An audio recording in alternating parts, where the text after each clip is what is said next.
여러분 안녕하십니까? 사진 초보 전문가 되기 함성호입니다. 지난 시간에 이어서 렌즈에 관한 설명을 좀 더 드리고 그리고 다음 각 렌즈의 시각적 특징에 대해서 공부하도록 하겠습니다. 자, 그러면 지난 시간에 주로 쭉 얘기한 중에서 제일 중요한 부분이 뭔가 하면 우리는 지금 전통적으로 쭉 내려온 렌즈가 소구경 렌즈 이렇게 말했습니다. 소구경 렌즈. 그 다음에 오늘날 진화된 렌즈를 우리가 대구경 렌즈라 한다. 이렇게 말했습니다. 소구경 렌즈를 우리가 다른 말로 하면 구면 렌즈, 구면 렌즈 이렇게 한다. 구라고 하면은 우리가 렌즈는 볼록 렌즈여야지만 초점이 맺히기 때문에 이렇게 구로 되어 있다. 구면 렌즈. 그리고 대구경 렌즈는 이 구를 하지 않고 평면을 했는데 완전 평면이 아니고 한쪽 면만 평면이고 나머지는 볼록 렌즈다. 그래야지만 초점이 맺힌다. 그래서 우리는 이걸 비구면 렌즈 이렇게 얘기를 한다. 그럼 우리가 비구면 렌즈가 한쪽 면이 평면이라서 렌즈 조합분을 전체로 그렇게 되어 있느냐? 그렇진 않습니다. 안에 한두 장 정도가 비구면이고 나머지는 그냥 구면 렌즈, 볼록 렌즈, 오목 렌즈를 조합해서 한 것이다. 그러면 비구면 렌즈가 왜 우수한가? 대구경 렌즈가 지금 여기 보시는 렌즈가 우리가 기본으로 지금 쓰는 렌즈가 24에 105, 24에 105 구경도 굵고 24에 105 굵지 않습니까? 그래서 대구경. 그래서 이게 비구면인데 이 렌즈가 또 여기는 우리가 이제 24 105고 요거는 100에 400mm의 망원 렌즈인데 이렇게 굵고 무겁지 않습니까? 네. 그런데 그러면 왜 이 렌즈들이 우수할까요? 지난 시간에 잠깐 얘기 드렸는데 이 비구면 렌즈는 이미지 서클이라 합니다. 이미지 서클.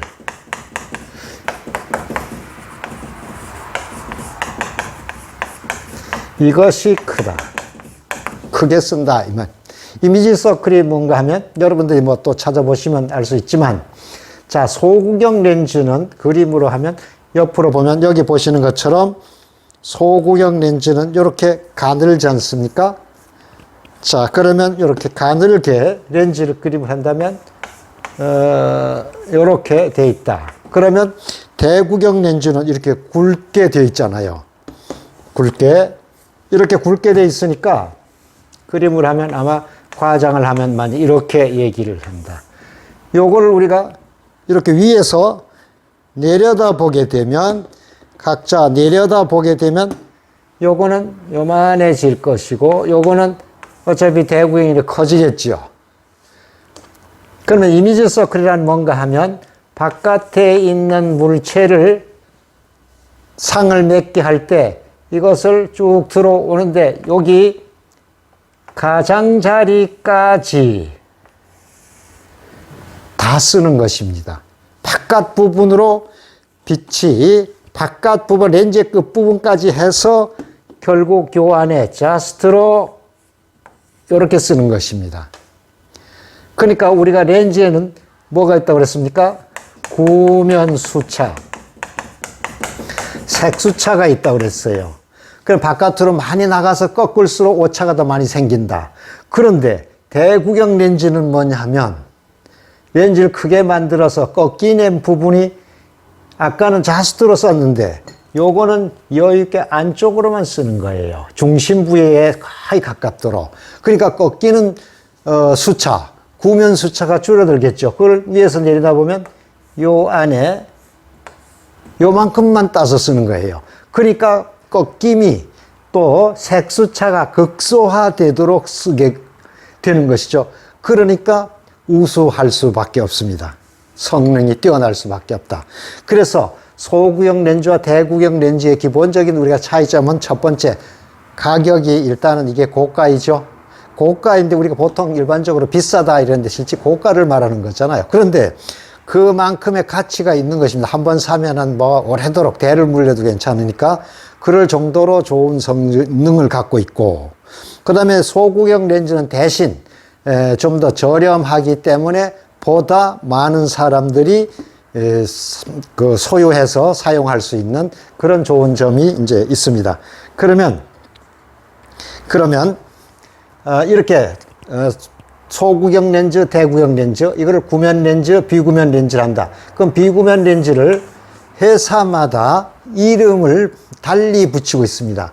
여기 있는 지금 우리가 캐논의 경우에는 이 비구면 렌즈를 뭐라고 붙이냐면 L 렌즈 이렇게 붙입니다. 그 L은 여기 뭐 럭셔리의 L입니다.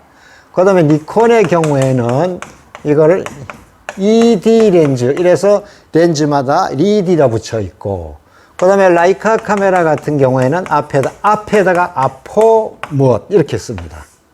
그래서 지금 여러분 보시면 요것도 이게 지금 아까 대구경 렌즈, 비구면 렌즈라고 했죠. 그러면 여기에 보면은 요쪽에 정보가 쭉 있는 중에 여기에 L 여기 있습니다. L 빨간 글씨로 작은 걸로 L 해서 L 렌즈입니다 하고 표기하고 있고, 여기도 지금 보면 요쪽 앞쪽에 쭉 보면 여기에 L 하고 표기해 놨습니다. 그럼 이건 L 렌즈입니다 이렇게 돼 있죠. 그러나 우리가 구면 렌즈의 경우에는 그런 표기를 하지 않고 있다. 니콘은 물론 이렇게 표기되어 있고, 이렇게 해서 우수한 성능을 이제 표기하고 있다. 이제 그렇게 이해를 해 주시고, 그 다음에 이것 중에서 렌즈에 관해서 조금 더 꼭 알아두셔야 할 것은, 렌즈는 우리가 성능하고 언제 한번 앞서의 시간에서 잠깐 우리 초기 카메라 설명할 때 잠깐 드린 바가 있습니다. 렌즈에는 이제 성능과 성질이 있는데, 성능은 우리가 해상력이라고 합니다. 자, 말 그대로 상을 재현해내는 능력 해가지고 resolving power 이렇게 말하고, resolving power. 그 다음에 선예성이라는 게 있습니다. 이거는 우리가 뭐라고 하냐면 sharpness, 얼만큼 날카롭게 머리카락을 인물을 찍었는데 머리카락을 칼날같이 묘사해낼 수 있는 그런 것들, 선예성, 또 일본 사람들은 선해성이라고도 하는데 선예성, 이런 게 있고, 그 다음에 자 개조가 있습니다. 개조 뭐라고 했습니까? 그라데이션. 요거는 우리가 개조 중에서 특히 요거는 또 컨트라스트, 여기는 이쪽에서 해당되지만 우리가 앞서 시간에 안셀 아담스를 전에 배웠습니다. 안셀 아담스가 지금 살아있을 정도의 업적이라고 한다면 흑백 프린트 이론, 존 시스템이라고 그랬죠. 존 제로에서부터 존 9까지 흑백의 까만 먹색에서부터 흰색까지의 여러 그 흑백의 농도를 쭉 전개해가지고 10단계로 학문적으로 체계화했다고 그랬습니다. 그래서 안셀 아담스는 그 조수들이 다 유명해졌다고 그랬잖아요. 그럼 조수들이 이제 저녁 식사 때가 됐다. 그러면 선생님한테, 선생님 오늘 빵을 어떻게 구울까요? 이렇게 이제 말을 하면 안셀 아담스는 오늘은 존 6를 구워라. 이렇게 얘기를 한답니다. 그러면 존 6를 구하라는 얘기는 우리가 하프톤 중간 중에서 약간 불김이 센 정도보다 조금 더 하라. 아니면 존 4로 구워라 하게 되면 좀 더 태워라. 존 9으로 구워라 하면은 토스트기에 살짝 넣었다 빼버려라. 이런 얘기 정도로 그런 에피소드도 있습니다. 그런데 그것이 이제 개조가 되는 것입니다. 그래서 우리가 흑백 사진은 안에 개조가 풍부할수록 사진이 좋은 사진이 된다. 그래서 우리가 이제 이런 것들이 성능에 이제 해당되는데, 결국은 이게 뭡니까? 이 성능을 결정짓는 것은 또한 가격과 마찬가지입니다. 비쌀수록 좋다. 이런 얘기도 이제 가능한 얘기인데, 어쨌든, 렌즈의 성능은 아까 얘기 드린 대로 비구면 렌즈가 탁월하고, 또 구면 렌즈는 거기 상응한 만큼의 크기로 쓰면 된다는 말씀을 드렸고, 성질에는 우리가 대개 컨트라스트로 결정이 됩니다. 컨트라스트. 그럼 컨트라스트가 대비였죠.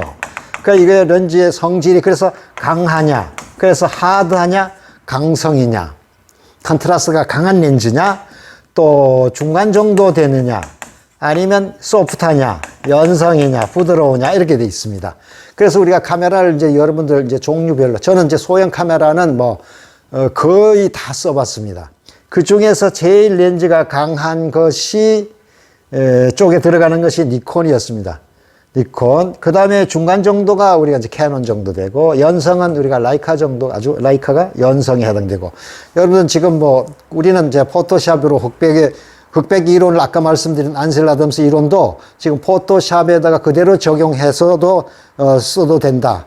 그렇게 말씀을 드렸는데, 암실에서 예전 필름으로 흑백 프린트 할 때에 암실에는 확대기의 렌즈를 사용하게 되죠. 그 렌즈도 대체로 중요한 역할을 합니다. 그 렌즈의 특징 중에서 성능과 성질을 동시에 또 갖고 있어요. 그래서 우리가 지금 카메라에서의 우리 렌즈는 되게 니콘이 좀 강하다고, 제일 강하다고 얘기 드렸습니다. 그랬는데 암실에서의 확대기에도 니콘에서 나오는 니코르 렌즈가 있는데 이게 중간 정도가 돼서 아주 확대기 렌즈는 아주 좋습니다. 예, 저는 주로 니코를 많이 쓰고, 그 다음에 암실에서의 렌즈 중에서는 로덴스톡, 우리가 그 명기의 광학기계 회사잖아요. 로덴스톡 렌즈의 이름이 로다곤이라고 하는데 이게 제일 강합니다. 그리고 연성으로는 우리가 잘 아시는 또 유명한 세계적인 또 광학회사 슈나이더가 연성입니다. 그래서 저는 이게 암실에서도 이 세 종류를 갖고 있어서 필름 상태, 광선 상태에 따라서 바꿔가면서도 또 렌즈를 이제 바꾸었었습니다. 그래서 우리는 암실의 렌즈와도 마찬가지지만 그 경우마다 특징을 파악할 수 있는 게 매우 중요하다. 그래서 여러분들이 제가 지금 시간에 디지털 되면서 캐논 렌즈를 많이 쓰는 것이 또 캐논 카메라를 많이 권유하는 이유가 한 중간 정도 되면서 사용적 편의성이 비교적 좋기 때문에 저는 선호한다. 이제 그런 말씀을 드렸었습니다. 그래서 우리는 렌즈에 관해서 이런 정도의 기본 정도 지식을 갖추고 있으면 좋겠습니다. 그러면 렌즈의 기본적인 것들은 이제 대체로 마쳤고, 다음 시간에는 표준 렌즈의 특징, 표준 렌즈, 광각 렌즈, 그 다음에 망원 렌즈, 특수 렌즈, 그리고 필터, 그리고 나서 여러분들이 렌즈를 선택할 때 어느 회사, 또 렌즈는 전문 회사도 있고, 카메라에 나온 딸린 렌즈뿐만 아니라 렌즈를 또 전문적으로 생산하는 회사들도 있고 해서 여러분들의 형편에 맞도록 골라 쓸 수 있는 정보까지도 이제 제공해 드리도록 하겠습니다. 자, 그럼 오늘 진도는 여기까지 하겠습니다. 사진 초보 전문가 되기. 여러분 하루 10분 저 함성호와 온라인상에서 만나서 사진 공부하시죠. 오늘 렌즈에 관한 일반적인 공부가 유익하셨습니까? 유익하셨으면 구독과 좋아요, 공유도 해주시면 더욱 좋은 내용이 되도록 노력하겠습니다. 여러분 다음 시간에 뵙겠습니다.